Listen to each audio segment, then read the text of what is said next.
Bueno, buenas tardes a todos, buenos días, depende.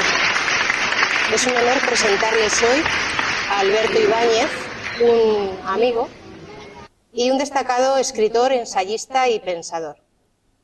Nacido en Madrid, cuenta con una sólida formación académica y profesional. Es doctor en Derecho por el Instituto Universitario de Florencia y doctor de Ciencias de las Religiones por la Universidad Complutense de Madrid, donde además recibió el premio extraordinario por su tesis. Además, es miembro del Cuerpo Superior de Administradores Civiles del Estado y diplomado en Altos Estudios de la Defensa por el CESEDEN. Durante su trayectoria profesional, trabajó en Holanda e Italia, lo que le permitió observar de cerca el impacto de la propaganda cultural de la leyenda negra, un tema que ha analizado profundamente en sus investigaciones. A él le gusta que le llamen que es un guerrero, ¿no? Defensor de la leyenda negra. No, defensor no. Vamos, en contra de la leyenda negra, perdón. Desde hace años se ha especializado en el estudio de la relación entre historia, cultura y liderazgo y ha plasmado su conocimiento en más de 10 libros y numerosas publicaciones que abarcan desde el derecho y la ciencia política hasta la historia.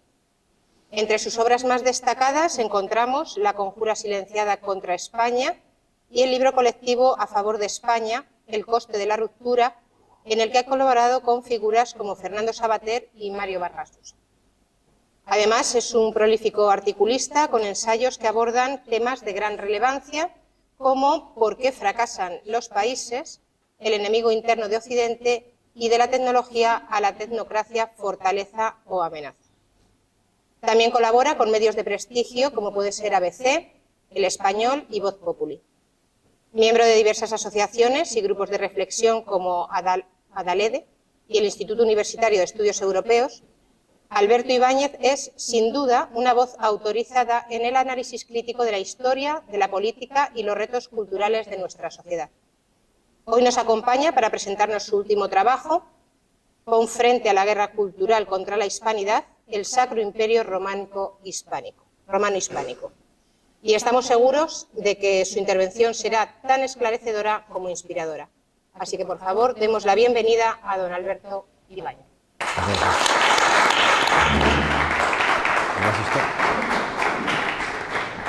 ¿Se oye? Vale, vamos. Voy a darlo de pie. Espero que se me oiga. Tengo un poco la garganta afectada, pero espero que la voz aguante. Bueno, muchas gracias a Azucena Galaz y a la asociación La Carrasca por su invitación. Para mí es un placer estar en la España llena de experiencia y talento. Y yo lo que voy a presentar es mi cuarto libro sobre la leyenda negra y la hispanidad, porque yo considero que la hispanidad es el proyecto que puede salvar España, quizás el único, y es también lo que hacemos es enfrentarnos a los enemigos de esa parte, de esa historia que está llena de negatividad, y hay que recuperar la verdad histórica. Recuperar la verdad histórica y hacer frente a la guerra cultural contra la hispanidad, a lo que me he dedicado ya desde hace 8 años. Mi primer libro, La conjura silenciada contra España, es 2016, justo el mismo año que aparece Imperofobia, de Elvira Roca, y desde entonces realmente ha sido un brotar de nuevos autores. Afortunadamente cada vez somos más, pero como vamos a demostrar, todavía los enemigos son muy poderosos, y bueno, voy a intentar demostrarles en este rato de qué va, no solo de qué va mi libro, sino por qué lo he escrito. La primera pregunta que hay que hacerse es el poder de las marcas en la historia, ¿no? Si yo les pregunto ahora, piensen en una marca de ordenadores, seguramente la mayoría pensará en la de la manzanita, aunque sea la más cara y sus aparatos se fabriquen en países que no necesariamente respetan los derechos laborales, pero ha ganado el mercado, domina el mercado, por lo tanto consumimos ese producto. Si yo les pregunto, les digo que piensen en un buscador de Internet, seguramente sigan diciendo Google, a pesar de que ya no es el mejor, porque ha dominado el mercado. En su inconsciente está esa marca como dominante del mercado y tendemos a utilizarla. O si yo les pregunto que piensen en una bebida de cola, seguramente estén pensando todos en la chispa de la vida, aunque en pruebas hechas tapando los ojos, la gente parece que elige otro sabor. Ha ganado el mercado. Ha ganado el mercado y por lo tanto, consumimos acríticamente ese producto. En el mundo de las ideas pasa algo parecido. Si yo les pregunto cuál consideran que fue el heredero del Imperio Romano, lo cual no es baladí, porque el Imperio Romano es la base legitimadora de Occidente, pues no sé, yo creo que la gente diría el Sacro Imperio Romano Germánico, que no se llamaba germánico, luego veremos. Y pocos o nadie diría que fue el heredero del Imperio Romano fue los 300 años de la América Iberiana, que para mí suponen la cima de la civilización occidental, especialmente el siglo XVI, donde confluyeron la neoescolástica de Salamanca, es decir, la modernización de la filosofía, uniendo fe y razón, la mística cristiana y el barroco. Bueno, de todo esto vamos a hablar un poquito seguidamente, pero empecemos por un diagnóstico de la situación. Hispanos, yo me refiero a los 550 millones de ciudadanos que hablamos español, la segunda lengua materna más hablada del mundo, que algunos se empeñan en despreciar. Tenemos un problema. ¿Por qué? Porque cada vez somos más, ya somos casi 550 millones, pero podemos menos. No somos, nuestra posición en el mundo no refleja ese número, ni posición política ni económica. Somos vasallos de otros modelos culturales, políticos y económicos, ¿no? ¿Por qué? Porque estamos divididos, somos dependientes y estamos enfrentados y nos equivocamos de enemigos. Quizás al final de ahí no va a haber la última línea. No sé si pueden subirlo, no sé si se puede subir porque creo que desde abajo no se ve la última línea. Resultado, que tenemos baja autoestima. Esto no es una ocurrencia, baja autoestima colectiva, pero claro, la autoestima colectiva influye en la autoestima individual. Otra de las tesis de mi libro, tengo un capítulo dedicado a la historioterapia, porque como cuando somos parte de un grupo, puede ser una familia o puede ser un club de fútbol, sus éxitos y fracasos nos arrastran. Un señor que es de un club de fútbol está muy contento el domingo si ha ganado su equipo y no ha hecho nada para hacerlo, y muy triste si ha perdido y no ha hecho nada para merecerlo. Lo mismo que ocurre en estos grupos, ocurre cuando somos parte de una familia política, nos guste o no. Somos españoles, somos hispanos, nos guste o no. Como si no nos gusta nuestra familia, seguimos siendo parte de esa familia y lo que pasó en nuestra familia, la percepción social de esa familia, nos afecta, nos guste o no. Este es bueno, como digo, la parte de abajo no se va a ver, pero bueno, se lo cuento yo. Este es un estudio del Pew Research Center que analizó a 35 países europeos cuál era el grado de autoestima colectiva. Bueno, no se ve aquí, pero la autoestima colectiva, el que tiene menor autoestima colectiva es el que está aquí abajo, que se llama España. 20%. Hombre, menos que Estonia, 23%. Es verdad que tener mucha autoestima, como pasa en la vida, Rusia o Grecia, no es necesariamente una buena cosa, porque se cae en el narcisismo. Un exceso de autoestima es el típico, todos conocemos a ese sujeto, ¿no? El vanidoso, ¿no? Claro, ese es estrella, porque está calculando mal sus fuerzas, ¿no? Pero lo bueno, se dice, que es tener en torno a un 50%, 40-50%, que es lo que tiene Alemania, a pesar del nazismo, o Reino Unido, o Italia, o Suiza, o incluso nuestro vecino Portugal. ¿Por qué nosotros, que hicimos cosas tan importantes como permitir que el mundo se conectara a sí mismo, se dice que en un principio estaba Pangea, el mundo era uno, luego se dividió y volvió a ser uno gracias a la panhispanidad? Algo tan relevante para el mundo apenas lo valoramos nosotros. Es más, el concepto del español es mucho mejor por parte de los extranjeros que por parte de los propios españoles. De hecho, ellos vienen de turismo aquí, se llevan una buena imagen de aquí, mientras que nosotros seguimos teniendo muy mala imagen de nosotros mismos y de nuestro pasado. Por lo tanto, necesitamos hacer historioterapia. Esto también se traslada a América. Este es otro estudio, no se ve, bueno. Es el indicador de confianza interpersonal, que es importante porque es lo que permite hacer empresas, asociaciones, fundaciones, es decir, el tejido social de un país. Bueno, pues la zona más de confianza interpersonal es Hispanoamérica.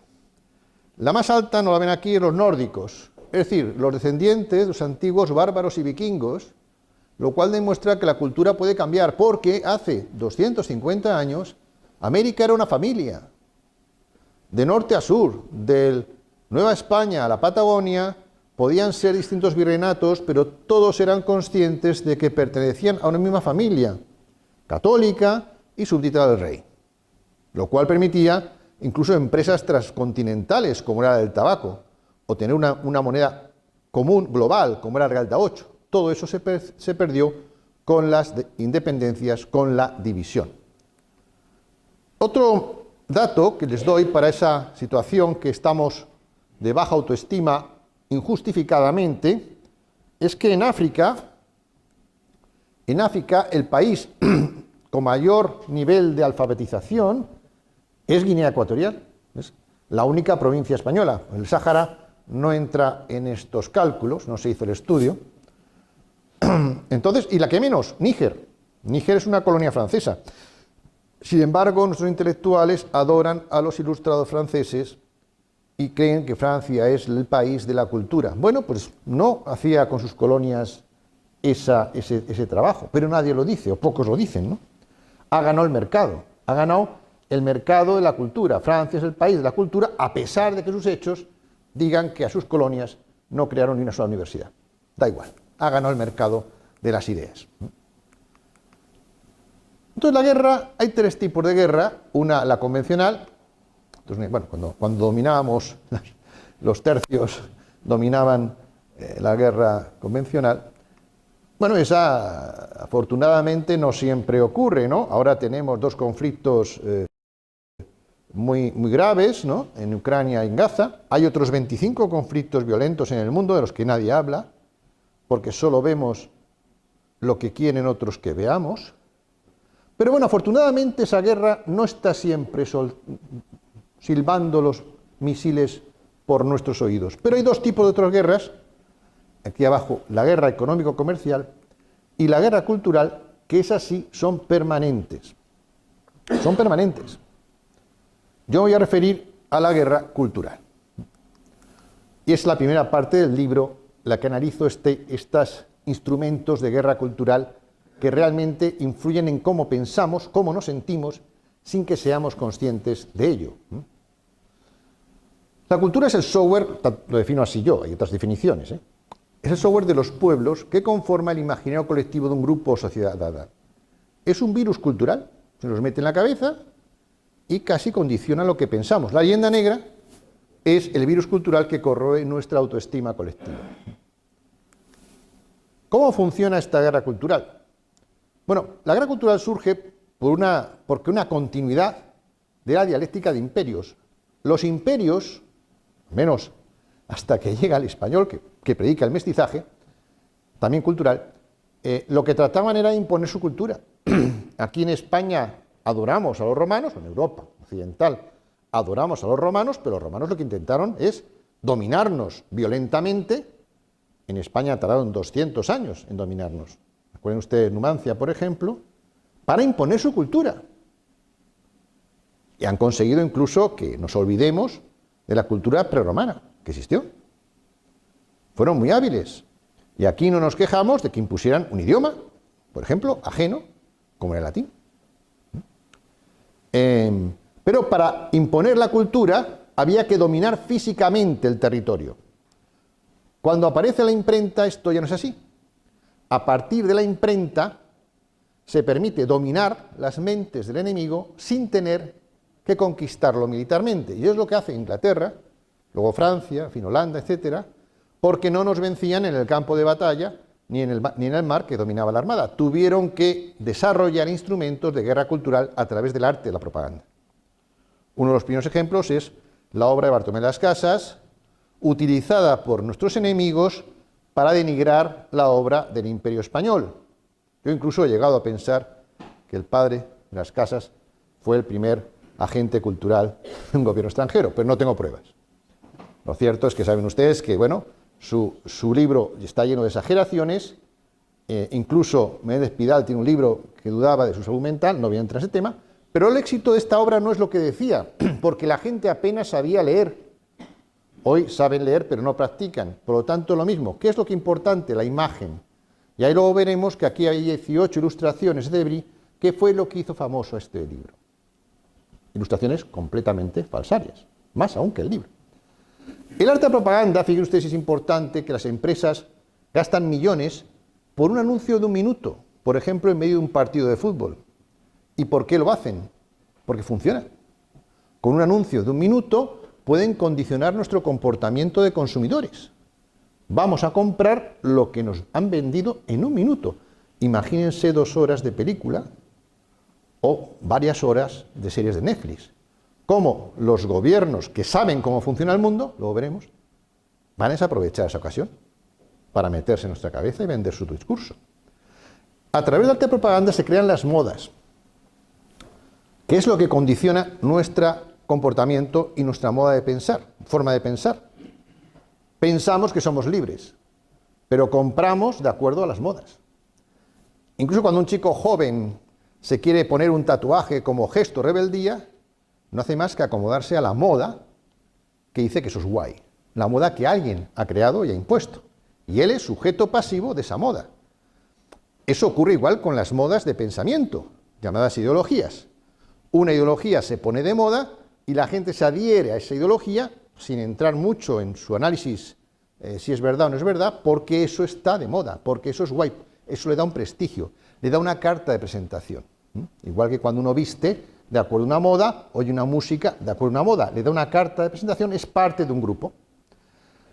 Claro, estas modas pueden llevar al vasallaje cognitivo, al comportamiento inducido y a la colonización mental. Es decir, el enemigo puede lograr que pensemos como ellos quieren que pensemos, sin que nosotros nos demos cuenta. Luego pondré algunos ejemplos para que igual despertemos de este vasallaje cognitivo en el que vivimos. Al menos eso yo defiendo. Por lo tanto, esa guerra cultural se fundamenta en 3 terrenos, como la guerra convencional, arte, tierra, mar y aire, y ahora espacio. La guerra cultural se fundamenta en 3 terrenos: el relato, que no está, las imágenes, el lenguaje y las imágenes. Esta es una imagen de la que decía, unas imágenes de las que acompañaban al libro de Bartolomé de las Casas, hechas por un holandés, no existía Holanda, de Flandes, un tal Debris, donde los españoles pues comían y asaban carne humana. Esto no lo hacían los españoles, lo hacían otros pueblos de allí, pero de eso no hay imágenes, curiosamente. En primer lugar, la batalla del relato, porque hay cuentos para niños y cuentos para adultos. Y los cuentos que nos cuentan, cuentan y descuentan, según los creamos o no. El mundo hispano no está eligiendo el relato que más le beneficia, sino el que más le perjudica, en una suerte de harakiri histórico-cultural. A ver qué dogmas, también aquí hay dogmas, hay creencias limitantes que que el mundo está lanzando sobre el mundo hispano, lo que nos lleva a una derrota cultural aprendida. Por ejemplo, que el Imperio español era genocida. Todo eso yo no voy a entrar, lo demuestro en el libro, doy un dato. Según Rosenblatt, que es un autor argentino, respaldado por la UNESCO, cuando llegan los españoles a América, habría entre 14 y 15 millones de habitantes indígenas. Hoy, en América hispana, hay 42 millones de personas que se consideran indígenas. Otro dato, cuando España se va de México, el 50% de la población de México era indígena. Hoy se reconocen como tal el 30%. ¿Dónde ha ido la diferencia? Bueno, lean el libro y lo sabrán. Se dice también que es intolerante la Inquisición. Bueno, luego vamos a ver esto con un poco más de detalle, que era científico y anticuado, o que era incluso esclavista. Es una nueva leyenda negra. Cuando vamos venciendo leyendas negras, el enemigo inventa nuevas leyendas negras. Nunca se había dicho que era esclavista el Imperio Español, primero porque, como sabemos, Isabel negó la condición de esclavo a los indígenas, rompiendo con una tradición de siglos que había presidido Aristóteles, nada más. O sea, Isabel, una mujer, niega a Aristóteles, que decía que había esclavos por naturaleza. Ella dice que no, son mis vasallos. Curiosamente, los griegos, a los que adoramos, no sabían en qué mundo vivían. Solo a partir del siglo XVI, gracias a los españoles, el ser humano se conoce a sí mismo. Pero bueno, es otro tema. Bueno, el tema del esclavismo era siempre británicos, holandeses y portugueses, son los más esclavistas. Ahora ha surgido también, verán ustedes, libros que si el Imperio Español era esclavista. Todo esto lo cuestiono en el libro, no voy a entrar. Se dice que la hispanidad no ha tenido ni ilustración ni revolución. Una de las críticas que se hacen, incluso por parte de los hispanoamericanos, es que, claro, es que ustedes, creen ustedes como si fuéramos distintos, ¿no? Somos lo mismo, no nos trajeron la ilustración francesa, no hubo revolución francesa ni industrial en España. Era un pueblo, por lo tanto, parece que anticuado, ¿no? Nada más lejos de la realidad. En realidad, la primera gran revolución global tuvo lugar en el siglo XVI, y el primer siglo de las luces, el real además, no fue de la Revolución Francesa, sino el que inició los filósofos modernos de la Escuela de Salamanca. Iré un poco... En cuanto a las revoluciones, aquí no se ve la última, bueno, se lo cuento. Si ustedes leen los libros de texto en la escuela y luego en la universidad, verán que no hay revolución hispana. Hablarán de revolución francesa, norteamericana, industrial. Bueno, yo voy a ponerles otra forma de ver el mundo. Y cambiando la forma de ver el mundo, cambiamos todo. Para mí, la primera gran revolución tiene lugar en el siglo XVI, porque es la que cambia el mundo. Es planetaria, abarca todo el planeta, es tecnológica. Sin la tecnología, nuestras naves nunca hubieran llegado a América. Fueron las primeras en surcar lo desconocido, dejando de ver la costa y volver. Eso requería una tecnología de fabricación de barcos, de aparatos de navegación y un conocimiento de los astros, de los vientos, de cómo medir la longitud y la latitud, que llegó a ser un secreto de Estado la longitud. Es decir, la NASA en esa época estaba en Sevilla. Es una revolución comercial, abre nuevas rutas comerciales, une Asia, América y Europa. Es social porque las leyes de Burgos establecen los primeros derechos sociales del mundo, prohibiendo el trabajo de menores de 14 años, dando derechos de descanso a la mujer embarazada, estableciendo derecho a vacaciones, limitando la jornada laboral entonces ya, ordenanza de Felipe II a 8 horas, 4 por mañana, 4 por la tarde, huyendo de las horas de mayor calor. Todo esto lo hacen los hispanos, todo esto ha sido olvidado. La izquierda española, por ejemplo, prefiere seguir a un señor judío alemán que escribía en Londres y que ignoraba todo lo que pasaba en el mundo hispano que volver a las raíces de lo que hicimos nosotros. La derecha igual. Fue social, fue alfabética, porque exportamos la gramática de Nebrija, lo que permitió las traducciones y salvar lenguas indígenas. Nadie más lo hizo. ¿Y quién era el protagonista? Pues el protagonista era el ser humano, un ser humano que creía en Dios, porque evidentemente sin fe no te metías en esas barcas que hoy no se metería nadie para ir ni a Ibiza, rumbo a lo desconocido. Cuando tanto hoy se habla de que lo importante es cómo enfrentar la complejidad y la incertidumbre, y no hacemos más que comprar obras de coaches anglosajones. Bueno, estos señores tenían ya el conocimiento y la habilidad para enfrentar la complejidad y la incertidumbre con éxito. El modelo era Hidalgo, el caballero cristiano, la base conceptual era el humanismo cristiano. La segunda gran revolución, las otras yo creo son menores, es la revolución industrial que encabeza Gran Bretaña, pero que es regional. Gran Bretaña no industrializa sus colonias, le importan un bledo, solo la metrópoli. Pero aquí cambia el protagonista. ¿Quién es el protagonista? El proletario. El ser humano se convierte en proletario que requiere de una máquina para funcionar. Es verdad que la máquina obedece al ser humano todavía, pero el humano, lo veremos, se convierte en un medio para un fin. La base cultural sería el utilitarismo que proviene del protestantismo americanismo. La tercera, que no se ve aquí, sería la que estamos viviendo hoy, que es una otra global, afecta a todo el planeta, es también tecnológica, como la primera, la encabezan Estados Unidos y China, aparentemente enemigos, en realidad aliados de este nuevo modelo. ¿Y quién es el protagonista? Pues el ser humano, máquina dependiente. Es decir, ya no mandamos sobre la máquina, sino la máquina manda sobre nosotros. Yo pongo un ejemplo, ustedes tendrán hijos o nietos que juegan a videojuegos. Bueno, cuando un chaval juega al videojuego, la pregunta es quién juega con quién, porque ya no es como antes, que el chico jugaba con su imaginación, creaba un mundo propio. Aquí lo que se trata es de encontrar lo que la máquina ha escondido para poder subir de nivel. Es decir, haces lo que la máquina quiere que hagas. ¿Quién juega con quién? Pero no hay que ir a los adolescentes. Nosotros estamos apegados a una maquinita, de la que dependemos y que si la perdemos no somos nadie. Entonces, ¿quién domina a quién? La base es la posmodernidad. Esto tiene otra manera de verlo. Al principio hubo un humanismo basado en la recta razón. Esa recta razón hizo, por ejemplo, que Carlos I paralizara las obras de conquista para preguntarse si era legítimo lo que hacíamos, en aquella controversia de Valladolid, donde un lado estaba de las Casas y otro Ginés de Sepúlveda. Nunca nadie más ha hecho eso porque el modelo cambió. Ahí todavía hay trascendencia, el ser humano es un fin en sí mismo.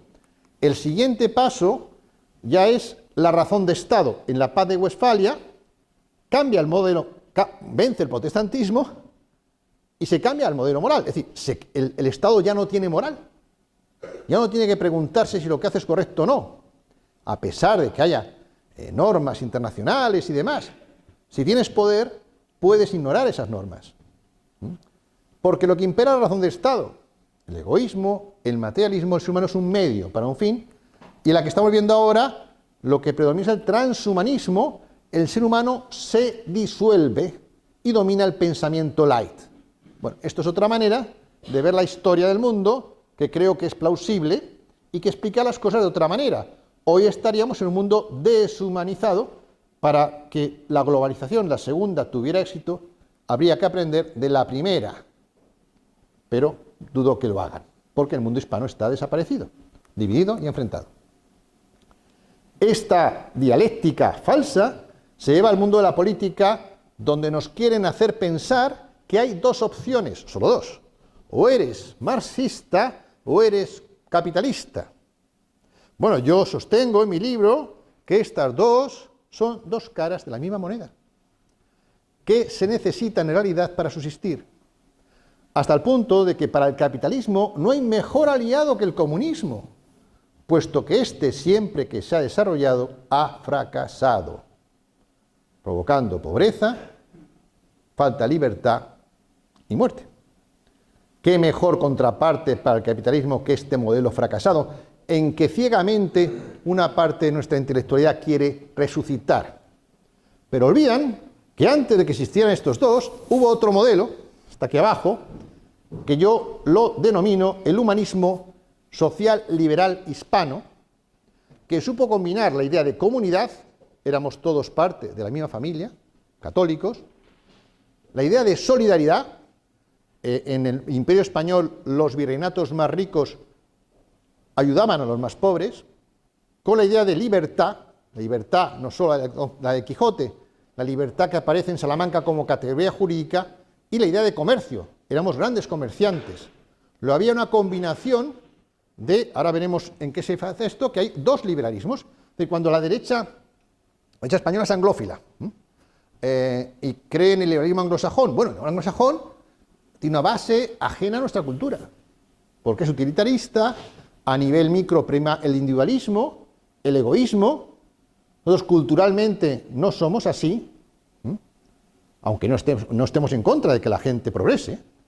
Y a nivel macro opera la razón de Estado. Yo sostengo que hubo otro liberalismo, que podemos llamar tal, porque la palabra liberal es incluso española, que de tradición católica. A nivel micro se busca el bien común y la justicia, y a nivel macro la recta razón, el equilibrio. Buscábamos el equilibrio.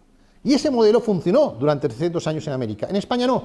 ¿Por qué? Porque estábamos siempre con guerra de religión en bancarrota. Pero América progresaba pacíficamente, no había apenas conflictos internos, y progresaba, Humboldt, un alemán, llega en el siglo XIX a América, él no era hispanófilo, y no tiene más remedio que reconocer que no había apenas corrupción, que los salarios sean más altos, se pagaban menos impuestos, se comía mucho mejor que en Europa. ¿Qué ha pasado para que esto lo hayamos olvidado? ¿Y por qué? Esto es un cuadro, no sé si lo verán entero, pero eso da igual, que viene un poco a redundar en esta idea, y es un poco en ese vasallaje cognitivo en el que nos han incluido. En la parte azul, si lo verán, son nombres que en principio todos ustedes conocen, o la mayoría, un Descartes, un Spinoza, un Newton, un Galileo, Francis Bacon, Adam Smith, Rousseau, muy famosos, muy famosos. Estos son los que supuestamente han creado Locke, Adams, Schopenhauer, han creado el pensamiento moderno, la Ilustración, podríamos decir. En rojo, tienen ustedes otros nombres, como Gómez Pereira, Francisco Suárez, Domingo de Soto, García de Céspedes, Vitoria, Molina, Juan de Mariana, Juan Ugarte. ¿Qué tienen en común? Todos eran españoles, hispanos, y sus obras influyeron en los azules. Antes que Descartes dijera pienso, luego existo, Gómez Pereira lo dijo un siglo antes. Una pregunta, ¿cuántos conocéis a Gómez Pereira? ¿O cuántos conocen a García de Céspedes? García de Céspedes fue el que introdujo el pensamiento empírico. Francis Bacon copia su portada descaradamente copia la portada de Regimiento de Navegación y la pone en Novum Organum, una técnica para eliminar a un enemigo, es copiarle y luego ignorarle.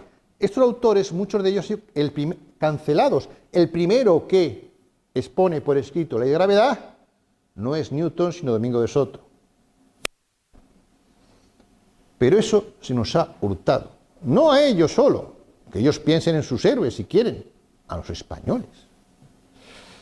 La pregunta es ¿por qué? ¿O quién inventó la máquina de vapor?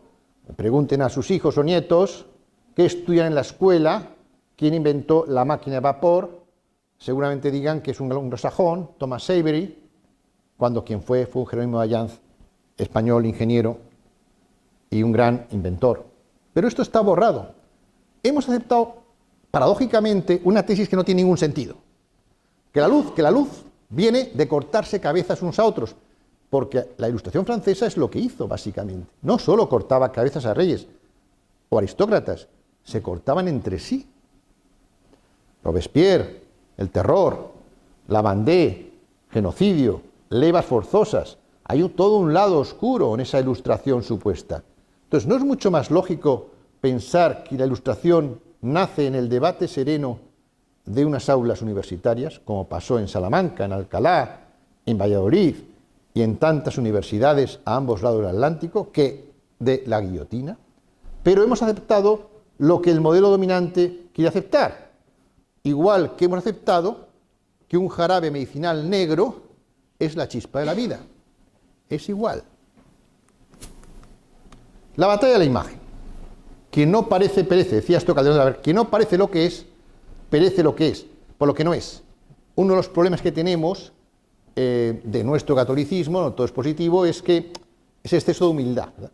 Bueno, ser humilde, pero cuando competimos, pues hombre, hay que parecer lo que uno es, porque si no van a comprar tu producto, ¿no? Pero no estamos dando nuestra mejor imagen, y la prueba es que mientras que hay un modelo cultural que cuenta con Hollywood, nosotros no tenemos Hispabut, aunque seamos 550 millones de espectadores. Yo, cuando oyes en la radio cómo se comentan películas, la mayor parte viene de Hollywood. Y nuestros cineastas adoran al cine hollywoodiano. Ese cine, sin embargo, es un instrumento de propaganda. Pondré un ejemplo. Puedo poner muchos, en el libro hay muchos. Aquí pondré alguno.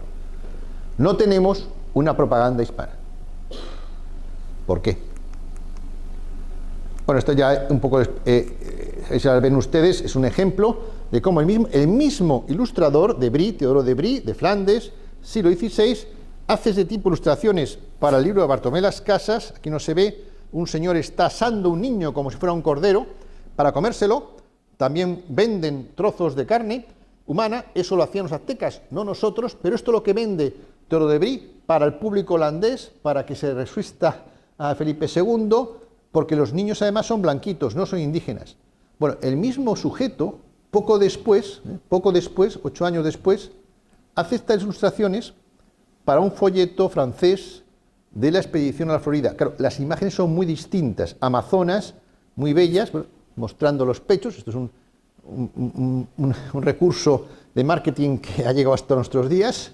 Los hombres esto no lo olvidamos, así que es un recurso que lo utilizan mucho los pintores y el cine de destape, ¿no? O sea, no hemos variado mucho, ¿verdad? Pero son bellas mujeres europeas, ni siquiera son indígenas, que están encantadas de que los franceses han llegado ahí a descubrirles. Nada más lejos de la realidad. Doble vara de medir. Otro ejemplo es la imagen de la Inquisición. Se llegó a decir que la Inquisición había producido millones de muertos, millones de ejecutados. Hoy estudios rigurosos, incluso de un profesor inglés, Henry Kamen, que no es hispanófilo, o sea, no es amante de España, ni mucho, ha hecho de todo, pero no tiene más remedio que reconocer, estudiando las actas de los tribunales de la Inquisición, porque los tribunales dejaban actas, no los otros. ¿Por qué? Porque no hacían juicios, que como mucho habría habido en 3 siglos de historia 3.500 ejecutados. Otros reducen a 1.500 ejecutados por la Inquisición española. El mundo protestante, ese mundo tan feminista, ¿verdad?, ejecutó más de 100.000 mujeres por ser brujas, sin juicio previo. Esto pasaría también después de la Segunda Guerra Mundial, pero no me puedo detener. No hay imágenes apenas de estos hechos, sí hay imágenes, incluso museos, de la tortura de la Inquisición con instrumentos falsos, porque la Inquisición era los tribunales que no torturaban, eran los otros los que torturaban. Bueno, esta película, no sé si se ve bien, Russell Crowe, no se ve, pero bueno, El exorcista del Papa, se llama, es una película reciente, la pueden ver en Netflix, ha costado 80 millones de dólares. Además tiene una pie de publicidad falsa, porque está aquí, no se ve, dice, basada en los diarios de Gabriel Amorth. Gabriel Amorth fue un exorcista real de Roma, que fue muy famoso, hizo muchas obras y tal, pero no evidentemente nada que ver con la historia de esta película. ¿Cuál es esta historia? Yo digo que el cine, aunque nos vendan que es arte, es relato. Te están colando un relato por debajo. El relato de aquí es el siguiente. El diablo Asmodeo posee al gran inquisidor, que, oh casualidad, es también el confesor de la reina Isabel. Y a partir de ahí, toda la obra evangelizadora de España habría sido dirigida por el diablo. Este es el relato. 80 millones, Russell Crowe, oscarizado al mando. Lo han visto millones de personas en todo el mundo. Claro, imagínense ahora una película que dijera que el diablo Asmodeo había poseído a Robespierre, a Voltaire, a Rousseau, y que a partir de entonces la Revolución Francesa fue una obra del diablo, cosa que a lo mejor es más defendible. Pero esa película no podría nunca salir a las pantallas, y mucho menos ser hecha por Hollywood. Una verdad ocultada, una mentira difundida. Sigamos en el cine con algunos ejemplos, yo doy más en el libro, pero para que vean hasta qué punto, qué fácilmente es manipular a la gente. Hay personajes anglos de ficción que están profusamente difundidos. Por ejemplo, ¿quién no ha oído hablar del rey Arturo y Merlín? Bueno, el rey Arturo y Merlín simbolizan ¿qué? El caballero andante, ¿verdad? El poder, la sabiduría de Merlín. ¿O quién no oye hoy todavía a Sherlock Holmes? El hombre más inteligente del mundo. Saben que su autor odiaba a este personaje y que fue Sir Arthur Conan Doyle, y fue obligado por el gobierno británico a seguir escribiendo relatos de Sherlock Holmes porque era un instrumento de propaganda fantástico en el mundo. O James Bond. Legiones de españoles esperan la próxima película de James Bond, el espía más eficaz del mundo, ¿verdad? ¿Qué tienen en común estos 3 personajes? Pues que no existieron. Son personajes de ficción, pero que crean una marca potente cultural en el mundo del mundo anglosajón. La educación, la puntualidad, la fineza, ¿verdad? Aunque luego los hooligans arrasen los campos de fútbol. Da igual. Están vendiendo una marca política en el mundo, que es muy importante, ¿verdad? Y consumimos acríticamente estas películas. Claro, para un inglés pasarse por cualquier calle de una ciudad española y ver colas viendo estas películas, pues hombre, experimentaría lo mismo que nosotros cuando íbamos fuera y veíamos, por ejemplo, colas para ver La Casa de Papel. Pero ¿qué diferencia hay con La Casa de Papel? ¿Quién es el malo en La Casa de Papel? El gobierno español y el CNI. O sea, incluso cuando hacemos un producto de éxito, hacemos ese éxito para ir contra nosotros. Esa es la gran habilidad hispana que yo llamo la hispanobobería. Los hispanobobos. Bien, ¿qué pasa con el mundo hispano? Bueno, yo en mi primer libro identifico más de 500 personajes, héroes y heroínas, que podrían ser parte de una gran producción. Tenemos personajes hispanos reales. Voy a poner 3 ejemplos. El Gran Capitán, creador de los tercios, invicto. Álvaro de Bazán, almirante, invicto. Blas de Lezo, superhéroe discapacitado. O sea, en una época en que se estamos recuperando lo de discapacidad y demás, bueno, pues qué mejor que poner de ejemplo a Blas de Lezo, ¿no? Bueno, pues no hay grandes producciones cinematográficas de estos personajes. Bueno, que no lo haga Hollywood, lo entendemos, ¿verdad? Pero que no lo hagamos nosotros. Yo cuando voy en algún colegio doy clases, me invitan para explicar este tipo de cosas, la otra historia, yo les pregunto a los chavales, ¿cuántos de aquí están deprimidos? Voy a preguntar a ustedes, ¿cuántos de aquí estáis deprimidos? Levante la mano. Bueno, si están deprimidos no van a levantar la mano, ¿no? Pero por estadística, al menos el 20% de esta sala está deprimido. Es una enfermedad cultural que estamos sufriendo. Y ahora les pregunto, bueno, ¿cuántos de aquí están tuertos? Tuertos, 1. Mira, nunca me había pasado, pero está bien. Pero ¿cuántos además tienen el brazo izquierdo paralizado? Ahí no. ¿Y cuántos además le falta una pierna? Muy difícil, ¿no? Porque este señor perdió el ojo con 15 años, perdió la pierna, tal, y no se deprimió. Y no había grandes instrumentos sanitarios en aquella época. No se podía echar la culpa que no se invertía en sanidad pública. No, él no se arredó. Se casó, tuvo hijos y fue teniente general de la Armada. Qué ejemplo para todos, ¿verdad? ¿Qué pasa? Que estos ejemplos no están. Nos han robado, no nos educamos con esta gente. Por eso estamos deprimidos. No tenemos referentes, no tenemos modelos a seguir. Es un problema, ¿eh? El suicidio entre los adolescentes está subiendo. Creen que sus problemas son muy graves. Coño, que se metan en una carabela y suquen el mar sin saber si se van a morir, porque no saben si el mundo es redondo. Sus antepasados lo hacían. Se les ha robado ese derecho a conocer que ellos son parte de ese linaje de talento y de esfuerzo. ¿Por qué será? ¿Y por qué lo permitimos, verdad? Bueno, la batalla de los nombres y las marcas. También muy importante. ¿Por qué? Porque quien denomina, domina. Quien denomina, domina. Las palabras son ladrillos con los que construimos el pensamiento. Y si meten las palabras, ya tienen hecho casi el edificio. El lenguaje es control, que decía George Orwell. Voy a dar algunos ejemplos, a ver si... algunas... Hay palabras que tienen necesariamente el gentilicio hispano. ¿Por qué? Porque son negativas. Genocidio, hispano, hombre. Pero no hubo genocidios peores en el mundo anglosajón. El Imperio Británico probablemente es el imperio que más víctimas ha ocasionado de la historia. Probablemente.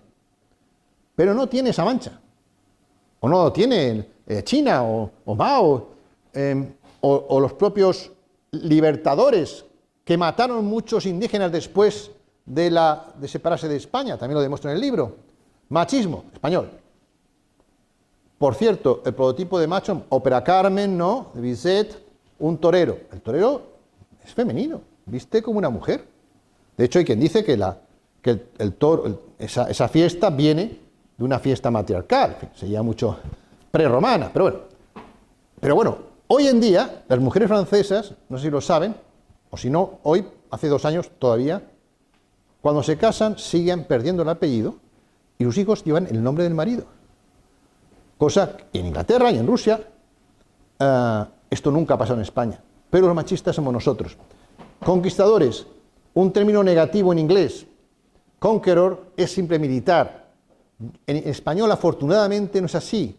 Uno puede conquistar su destino o a su pareja, a la dama, etc. Yo sostengo que en el mundo hispano todos hemos sido conquistadores, porque los aztecas venían del norte, conquistaron a otros indígenas, los incas igual, y los que habían se aliaron con los españoles para reconquistar su territorio de imperios extractivos. Todos somos conquistadores, pero tiene un término negativo. Los de arriba, luego veremos, eran colonos y vaqueros. O la Inquisición, la primera fue la francesa, pero y además eran cristianos contra cristianos, se hizo para justificar la matanza de cátaros y albigenses, pero la mala fama la tenemos en España, que hemos sufrido un bullying cultural. Las segundas son puestas para robarnos nuestra historia y cambiar la geopolítica. Basta una palabra para dominar el mundo. Fíjense ustedes, por ejemplo, América. El término América no lo pusieron los españoles, ni los indígenas, ni los criollos. Pero está aceptado que es el nombre del continente. ¿Quién lo puso? Unos oscuros geógrafos, Centro Europa, que claro, servían a nuestros enemigos. Y lo hicieron muy pronto, O sea, llegó Colón en 1492 y esto prácticamente en 1517 ya surge el nombre de América. Y empieza a tener mucho éxito, basado en una falsedad, que era que supuestamente, según esos geógrafos, quien habría descubierto América no era Colón, sino Américo Vespuccio. El propio Müller, en un libro posterior, se contradijo y reconoció su error y propuso otros nombres. Ya era tarde. Habían dominado un continente por una palabra. Esto es baladí. Pues fíjense, un país que fue el último en llegar, las 13 colonias no eran nada, hoy dice América para los americanos. No para todos los americanos, para ellos. O sea, Americans es el gentilicio de Estados Unidos. No existe la palabra estadounidense en inglés. No sé si lo sabían. Su gentilicio es American. Es como si no hubiera francés, sino se llamase Europa, Francia, y los franceses se llaman europeos. Y el resto lo aceptásemos, que no éramos europeos, éramos anglo-europeos, latinoeuropeos.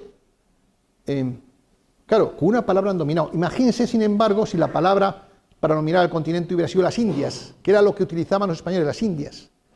Los norteamericanos, protestantes y blancos, no podrían nunca decir las Indias para los indios, primero porque se han cargado a todos, y segundo porque no mola para ellos ser indio. Luego, fíjense ustedes cómo las palabras cuentan. También podría hablar de otras, voy a pasar porque va el tiempo. Hay secuestro terminológico conceptual. Por ejemplo, hay palabras, si la ven, que por ser positivas tienen gentilicios necesariamente de otros países y no españoles. Liberal. Liberal puede ser liberal francés, liberal inglés, liberal norteamericano. No hay liberal español, salvo que sigas el modelo extranjero. Revolución francesa, norteamericana, industrial, no revolución española. Modernidad. 1492 es la fecha de la modernidad, pero no, para ellos no es así. O ilustración, como he dicho, tiene que ser necesariamente francesa y no hay ilustración española. Hay doble vara de medir terminológica, se ve un poco aquí, como he dicho, conquistadores en un lado sobre indios civilizados y pacíficos, esa es la imagen que se vendía de aztecas e incas, frente a qué, y eso las películas del oeste lo han hecho hasta la saciedad, colonos, pacíficos y vaqueros valientes frente a indios salvajes que cortaban cabelleras. Una cuestión, quien cortaba cabelleras en un principio eran los ingleses, que pagaban por indio muerto, y para demostrar que habías matado a un indio, en vez de traer el cadáver, que era muy complicado, traías la cabellera. Pagaban más si era niño. Este es el modelo que imperaba moral en la conquista anglosajona, que no verán ustedes en ninguna película. ¿Por qué cortaban cabelleras los indios? Porque imitaron esa práctica. Tenemos a Alejandro el Magno, su imperio duró 13 años. Julio César, bueno, lo mató su hijo y acabó con la república. Grandes hombres. Hernán Cortés, que crea un mundo que dura 300 años, estadista, emprendedor, constructor de hospitales, de puertos, ese sanguinario. Enrique VIII e Isabel I de Inglaterra, grandes reyes. Mataron más de 20.000 católicos. Felipe II, el demonio del mediodía, que se casó con María Tudor y fue rey consorte de Inglaterra en una época, como María Tudor lo fue de España. Pero María Tudor, por ser católica, la llaman la Bloody Mary, la María Sangrienta. María Tudor mandó ejecutar 200 protestantes. Su prima, su hermana, más de 10.000. Pero quien marca la historia es quien tiene el poder de nombrar las cosas. Hay otra manipulación terminológica, por ejemplo, no saben ustedes, Charlemagne, Carlomagno, Charlemagne, no se llamaba Charlemagne, se llamaba Carolus. En alemán o en latín, no había francés en aquella época, pero en el siglo XIX, a la labor de la creación de las nuevas naciones, se le pone Charlemagne en francés y nadie lo ha cuestionado. O el Sacro Imperio Germánico, no se llamó germánico, muy pocas veces, Alemania no existía, se llamaba Sacro Imperio Romano. Alemania no existía, había lenguas germánicas, en alguna ocasión, muy pocas, se habló de una nación cultural alemana, pero no era el calificativo habitual. ¿Cuándo se impone este calificativo? También en el siglo XIX por parte de Bismarck, para legitimar el imperio que construye con el emperador Guillermo.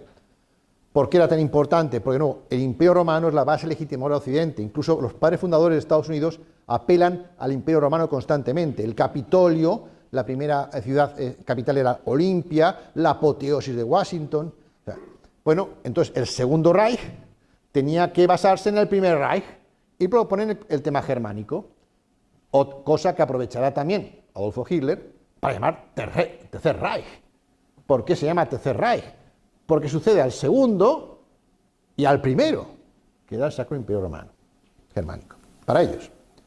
Los nombres son importantes. Cuando en la transición se quiere decir que el español no puede llamarse español porque sería despreciar a otras lenguas españolas, pues se decía algo verdad y algo falso.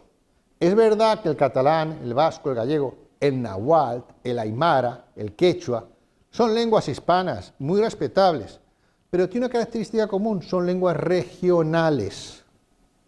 El español es lengua universal, la segunda más hablada del mundo, y lengua común de todos los hispanos. Luego, no es igual una cosa que otra. El catalán competirá con el bengalí, pero no con el español, porque es su lengua universal del mundo. Claro, que muchos separatistas dicen, prefiero que la lengua universal sea el inglés. Bueno, estás optando por un modelo que te quiere vasallo cultural. Allá tú. Por lo tanto, que todo esto ya sería la segunda parte donde explico todas las aportaciones del Imperio Romano, pero en fin, voy a resumir mucho. Después de hablar de todo esto, entenderán por qué llamo Sacro Imperio Romano Hispánico a nuestro imperio de 300 años. ¿Por qué? Porque el alemán, fíjense ustedes, no fue sacro, rompió con la Iglesia de Roma, a partir de Carlos V ya nunca más el Papa coronaría a los emperadores, no fue un imperio porque el emperador no tenía poder como tal, era un primus inter pares, quien mandaba ahí eran los príncipes alemanes, no era romano, no hablaban latín, y no era germánico porque Alemania no existía. El nuestro era sacro, fue el único imperio a Roma hasta el final, hasta el punto que puso los intereses de Roma muchas veces por encima de los propios. Fue un imperio porque el rey tenía el poder de los emperadores romanos, era romano porque transmitió la cultura y la lengua romana, y era hispánico porque nadie dudaba que era esa la cultura dominante común de todos ellos. Bueno, hay otras dominaciones, puede ser monarquía, sí, pero había otros monarcas, ¿verdad? Y el monarca hispano tenía un poder especial. No era un rey más, era un rey de reyes. De hecho, el imperio español, como pasaba con el romano, se componía de provincias, de reinos y de virreinatos. Era no una monarquía cualquiera, era un imperio policéntrico que combinó, como digo, lo hispano con lo grecorromano y lo llevó a otro nivel, De hecho, ¿qué es lo que hemos tenido? Un caso de éxito compartido entre los 550, no ustedes, nosotros, somos todos parte de esa misma cultura, que fue el Sacro Imperio Romano Hispánico, duró 300 años. ¿Qué pasó después de la Guerra de Independencia? Pues que perdimos una parte, lo que llamo la parte del Imperio Hispánico, es decir, lo que nos ha unido y ha separado del hombre. ¿A qué me refiero?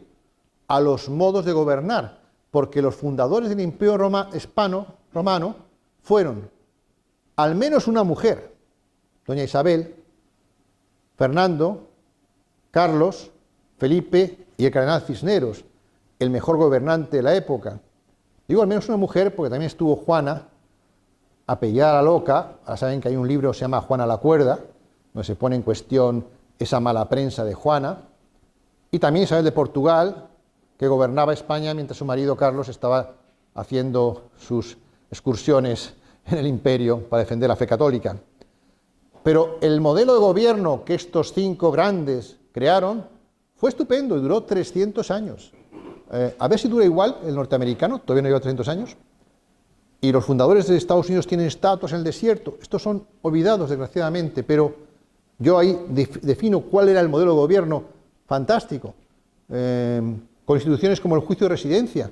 Cuando un gobernante, un virrey, por ejemplo, un capitán, acababa su mandato, se quedaba en su residencia un tiempo para que el nuevo recibiera las quejas de los ciudadanos sobre su gestión. Y así se evaluaba una rendición de cuentas que ya la quisiéramos hoy.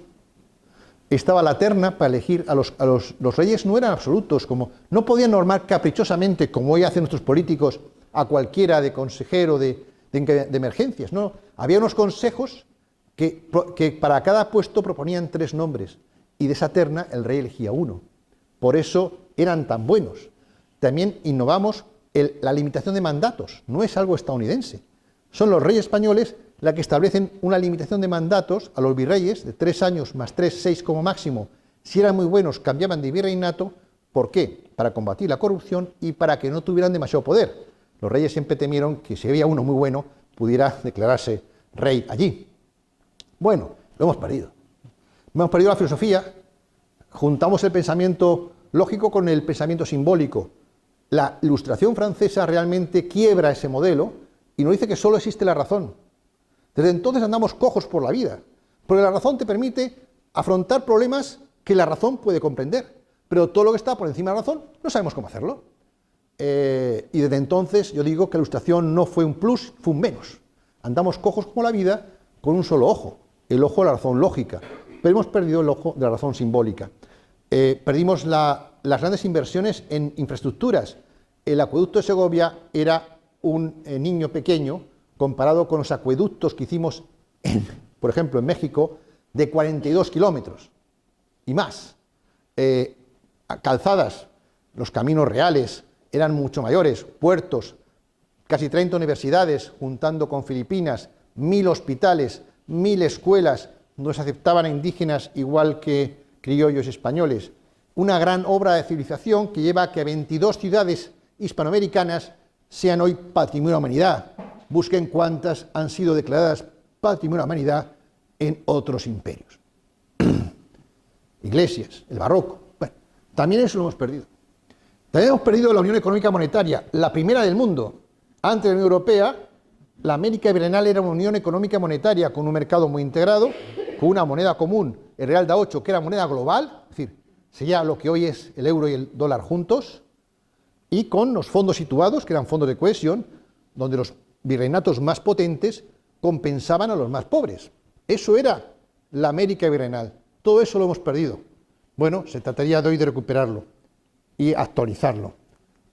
Hay, sin embargo, una parte que no hemos perdido, aunque han querido que la perdamos y siguen queriendo que la perdamos, que es la parte sacra y romana. Todavía compartimos una misma tradición, seas creyente o no. Somos de tradición católica. Aunque eso está amenazado porque las iglesias evangélicas con mucho dinero están yendo hacia el sur y cada vez son más los hispanoamericanos que están abandonando el catolicismo. Y aquí, por el ateísmo, ¿no? Pero bueno, no se trata de ser ateo creyente, sino de no renunciar a tus raíces católicas. Esto lo hace muy bien, por ejemplo, Gustavo Bueno, que fue un filósofo ateo, pero que se reconocía de tradición católica y que ha sido uno de los revitalizadores de la hispanidad. La parte de la lengua. Seguimos siendo latinos porque hablamos el español. El español es el latín más moderno y universal. El siguiente sería el francés, no el catalán. Hay un discurso de Mitterrand, el último que hace al Parlamento Europeo, que dice, bueno, a las amenazas del mundo, el nacionalismo y tal, vale. Y luego habla, y hay una amenaza muy importante para Francia, que es el globalismo, la globalización. ¿Por qué? No porque sea globalista, sino porque solo va a dejar 4 idiomas en el mundo, el árabe, el chino, el inglés y el español. Y dice literalmente, y no pasa nada porque desaparezca el flamenco, pero el francés no lo podemos permitir.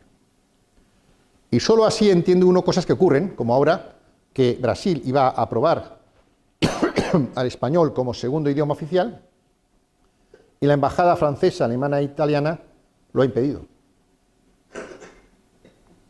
¿A quién beneficia todo esto? Por supuesto, el arte, la cultura nos une, bailamos la misma música. Si conseguimos revitalizar esto y que no nos perdamos esto y gestionar el español como una lengua como la francesa, podremos reconstruir la comunidad hispana. ¿Verdad que me garganta un poco mal? Yo estoy acabando. La comunidad hispánica se puede revitalizar para ser un tercer poder en el mundo frente a al sándwich que nos quieren abrasar entre los chinos y los sajones, presentarnos como un tercer poder, ganar autoestima. Esto lo hacemos con historioterapia, con una sanación para pasar a la acción, incluso con la música. Yo he inventado el himno a la hispanidad, no lo puedo cantar hoy porque tengo la garganta mal, pero bueno, para volver un poco a revitalizar todo esto. En realidad, he mostrado esto en un círculo virtuoso, resumiendo todo. En un principio hubo un éxito, porque había unidad, moral y eficacia. Ese éxito se acabó con la leyenda negra y la división, como fruto de las guerras de independencias. Hoy sigue el mismo ataque, con la amenaza separatista tanto en España como en América. No es casualidad, mundo indigenista. Ello llevó ¿a qué? A la decadencia, violencia, caos. Hace unos años, un grupo de pioneros emprendimos un viaje al pasado para recuperar lo mejor de ese pasado como base de un salto al futuro. Lo que se llamó el revisionismo histórico. Esto, espero que hoy también a ustedes les haya favorecido para despertar y les produzca un poco un toque de indignación, es una fase importante. Pero en psicología la indignación no basta, porque si te quedas ahí en el estado de queja es autodestructivo. Es como el que se está quejando toda la vida de lo mal que le va. Hay que pasar a la acción. Por eso en mi último capítulo propongo un plan de acción, que ahí eran 12 medidas, ya hoy por 20 medidas, porque sigue esto creciendo. Y es un plan de acción que no depende de la política, es un plan de acción de abajo arriba, de la sociedad civil. Y les pongo 3 ejemplos. 1, ¿por qué los cocineros, la mayor parte son hombres, españoles, mendigan a Francia para que les pongan un neumático en la cabeza y les digan que son buenos cocineros, haciendo publicidad gratis a esa marca de neumáticos? Además, transformando sus cocinas en laboratorios de química que no van con nuestra tradición. ¿Por qué aceptamos eso? ¿No tenemos capacidad para establecer un reconocimiento gastronómico propio? En vez de dar estrellas Michelin, pues galeros de Manila. Segundo ejemplo, los Oscar. Hay muchos españoles que levantan a las 4 de la mañana, 3, para ver la ceremonia de los Oscar, que no van a premiar ninguna película española.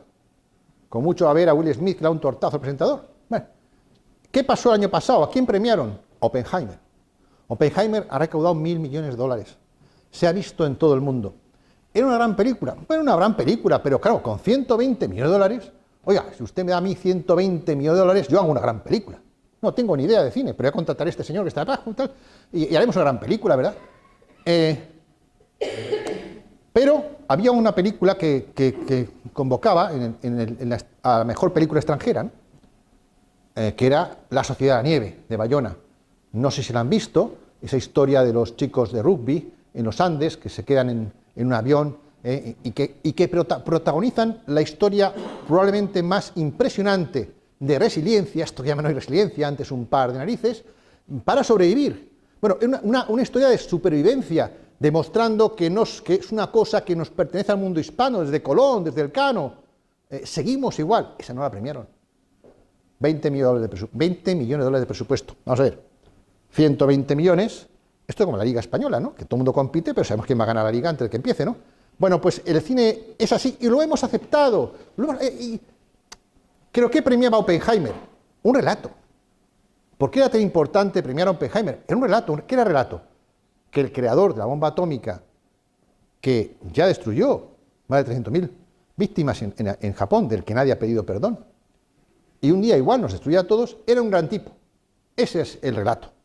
No podían premiar Sociedad de Nieve porque hubiesen dicho, hombre, el mundo hispano se merece un reconocimiento. Y finalmente, los Nobel.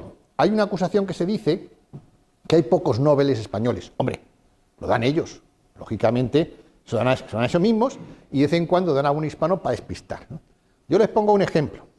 Precisamente hace un par de años, el premio Nobel, creo que era de ciencias, se lo llevó la técnica CRISPR de edición de genes. Esa técnica la había inventado un español, Mojica, catedrático Alicante. No le dieron premio al español, lo dieron a dos señoras de Estados Unidos que eran seguidoras suyas posteriores, ¿no? Eso es grave. Más grave es que al año siguiente el Princesa de Asturias hiciera lo mismo. Todo esto nos muestra que hay un gran vasallaje cultural inconsciente del que no somos conscientes y por eso es tan poderoso y del que hay que salir ¿para qué? Para volver a tener el éxito hispano basado en unidad moral y eficacia, que creo que es la solución a nuestros problemas también como país. Somos católicos, pero yo sostengo, aquí hay un sacerdote, igual me critica, que no leemos la Biblia completa. Esto dice Jesús, he aquí que os envío como ovejas en medio de lobos. Está describiendo cómo funciona la geopolítica. Sed mansos como palomas, esto lo hemos aprendido muy bien, somos muy simpáticos. En todo el mundo nos gusta que nos digan somos muy simpáticos los españoles, ¿verdad? Pero también dice que somos astutos como serpiente, esto lo hemos olvidado. Y en el mundo geopolítico hay que ser astutos, también en la vida probablemente, ¿no? En el póker dicen que cuando en la mesa de póker no sabes quién es el tonto de la mesa, el tonto eres tú. Y si hay dos que hacen trampas y sigues jugando al póker, eres doblemente tonto. Esto es lo que está haciendo el mundo hispano desde hace al menos 2 siglos. De hecho, los romanos tardaron 200 años en conquistarnos, no engañaron a nadie, pero yo sostengo que ha habido otro proceso de colonización al mundo hispano que duró más, 300 años. El mundo franco-anglosajón nos ha colonizado política, mental y culturalmente, engañando a todo el mundo y nosotros nos hemos dejado engañar. Tenemos aquí a Gibraltar. Acabo con esta reflexión y una pequeña coda. ¿Por qué tenemos una colonia inglesa en nuestro territorio? ¿Por qué Argentina tiene las Malvinas? ¿Por qué Venezuela tiene a Belice? ¿Por qué Cuba tiene a Guantánamo? ¿Por qué hemos admitido que cambien nombres geográficos? Bueno, porque yo sostengo que el mundo hispano, con la división, dejó de ser soberano hace 2 siglos. Porque no hay colonización territorial sin colonización mental que la permita. Hagamos un ejercicio de psicología inversa. Imaginemos que la Gran Armada de Felipe II hubiera conquistado Inglaterra. El objetivo de Felipe II no era quedarse, era cambiar la reina protestante que mataba a católicos, por una que fuera católica. Nos hubiéramos ido. Imaginen que dejamos ahí una base militar en Southampton o en la isla del Canal, para controlar el canal, que además luego se convierte en un paraíso fiscal, que es lo que es Gibraltar, una base militar con un paraíso fiscal. ¿Ustedes creen que Inglaterra habría permitido que eso siguiera siendo español hoy? Pero pongamos que somos tan astutos para conseguir que esa colonia hubiera seguido siendo española hoy. ¿Inglaterra sería socia de nosotros en alguna alianza internacional? ¿Lo creen de verdad? ¿Lo creen de verdad? Bueno, igual hay que cambiar. ¿Cómo hay que hacer? Pues pasando de pequeños gusanos ingenuos y miopes de un solo ojo a aladas mariposas astutas de visión panorámica. ¿Cómo? Pues dejando de ser unos auténticos capullos. Muchas gracias.